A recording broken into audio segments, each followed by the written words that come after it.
जय मसीह की कलीसिया। आइए हम परमेश्वर के वचन में से आज फिर से देखते हैं। 7वीं कलीसिया के बारे हम देखते हैं।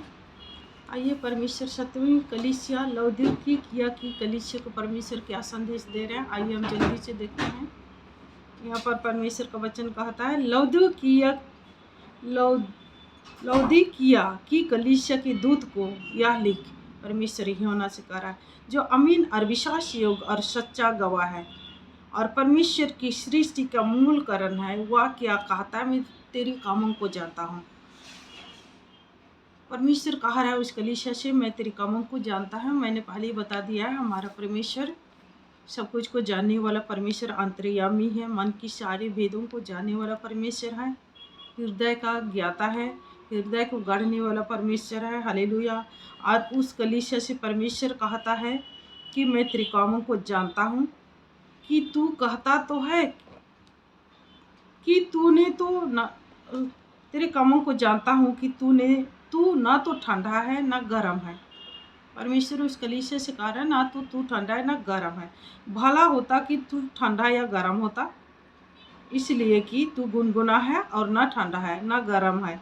मैं तुझे अपने मुंह से उगालने ही वाला हूँ, उगालने पर हूँ। परमेश्वर उस कलीसिया से कहा, अरे मैं तू ठंडा है ना गर्म है, तू गुनगुना भी नहीं, कुछ भी नहीं। तो आत्मिक रीति से ये जो लौदीकिया की कलीसिया है ना, वो मरा हुआ है। हालेलुया। कोई धार्मिकता नहीं, कोई वचन पर चलने वाला, पूरी रीति से आत्मिक रीति से सो गया है, मर गया है। तो उस कलीसिया को परमेश्वर कहता है, मैं तुझे उगालने पर हूँ। तू कहता है कि मैं धनी हूँ, धनवान हो गया हूँ और मुझे किसी वस्तु की घटी नहीं। ये कलीसिया घमंड में चूर है। हालेलुया। परंतु परमेश्वर कहता है कि और या नहीं जानता है कि तू एक अभागा है। परमेश्वर कह रहा है, तू बड़ा घमंड कर रहा है, तू धनी हो गया, परंतु तू तो अभागा है और तुझ और कंगाल और अंधा और नंगा है। हालेलुया। ये कलीसिया सचमुच में कुछ भी नहीं है, कुछ कहने के लायक नहीं है। आत्मिक रीति से ये कलीसिया सब कलीसिया से मतलब ज़्यादा ही वो है। सब कलीसिया में कुछ कुछ बातें अच्छी मतलब उस कलीसिया के लोगों में है। कोई धीरज धरता है क्लेश के समय, दुख उठाता क्लेश के समय है, परंतु ये कलीसिया में वैसा कोई बात नहीं है। ये आत्मिक रीति से मर चुका है। हालेलुया।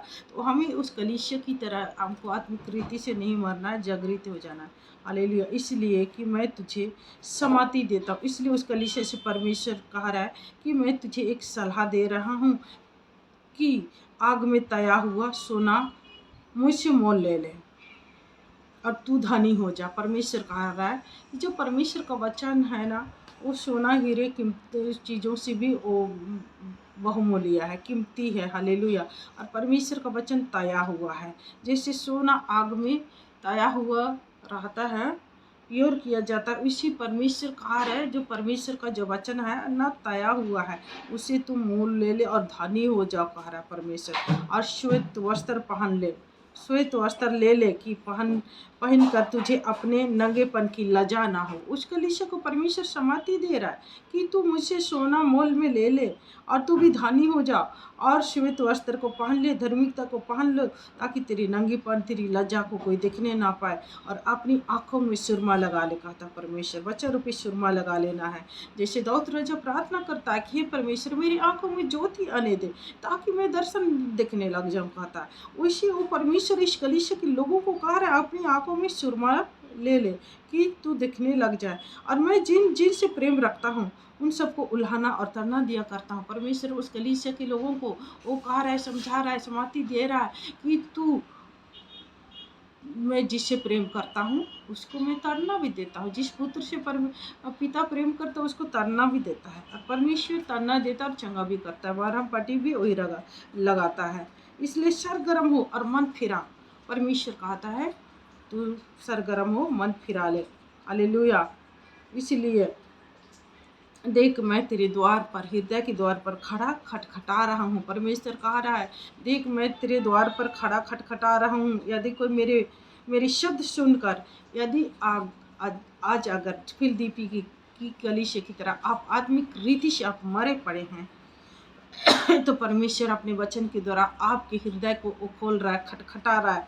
यदि आप वचन को समझ रहे हैं तो अपने हृदय को खोल लीजिए और जागृत हो जाइए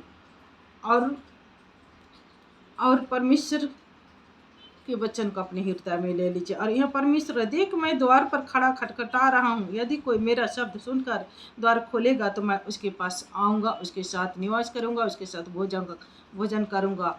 परमेश्वर कह रहा है। और इसलिए परमेश्वर कह रहा है, यदि तू मन फिराएगा, यदि तू अपना घर, अपना द्वार खोलेगा, तो कहता प्रभु मैं तेरे भीतर आऊँगा। और जो इन सब सारी परिस्थितियों के ऊपर जा पालेगा, उसको परमेश्वर, जैसे मैं सब कुछ जा पाकर अपने पिता के सिंहासन पर बैठ गया, वैसे ही तुम भी जा पालोगे। तो मैं तुम भी मेरे साथ स्वर्गलोक में मेरे साथ बैठोगे, कहता परमेश्वर। हालेलुया। जिसके कान हो वह सुन ले कि आत्मा कलीसिया से क्या कहती है। हालेलुया। आत्मा कलीसिया से क्या कहती है, मैं तेरे दिल के द्वार पर खड़ा खटखटा रहा हूँ। यदि तुम मेरा शब्द सुन रहे, मेरा वचन सुन रहे हो, किसी परमेश्वर के दासों के द्वारा, मेरे जैसे एक साधारण सी इंसान के द्वारा भी वचन सुन रहे, तो अपने हृदय के द्वार को खोल दीजिए। हालेलुया, प्रभु के लिए। हालेलुया, क्योंकि प्रभु आज आपको आवाज़ दे रहा है, प्रभु आपके हृदय के द्वार को खटखटा रहा है।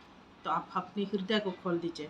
वो आपके अंदर वो आना चाहता है। हालेलुया, आपके साथ वो रहना चाहता है, आपके साथ वो उठना बैठना चाहता है, आपको वो आशीष देना चाहता है, आपको वो चंगाई, शांति, आराम देना चाहता है। इसलिए प्रभु आपके हृदय के द्वार को वो खटखटा रहा है। Hallelujah, hallelujah. यदि आप इन सारी चीज़ों के ऊपर जा पा लेते हैं तो प्रभु कहता है कि जैसे मैंने जा पाकर अपने पिता के सिंहासन पर बैठ गया, वैसे तू भी मेरे साथ स्वर्गलोक में निवास करोगे, कहता है। इसलिए कलीसिया से आत्मा कह रही है, जो जा पाएगा वो इन सारी वस्तुओं का वो वारिश होगा। हालेलुया।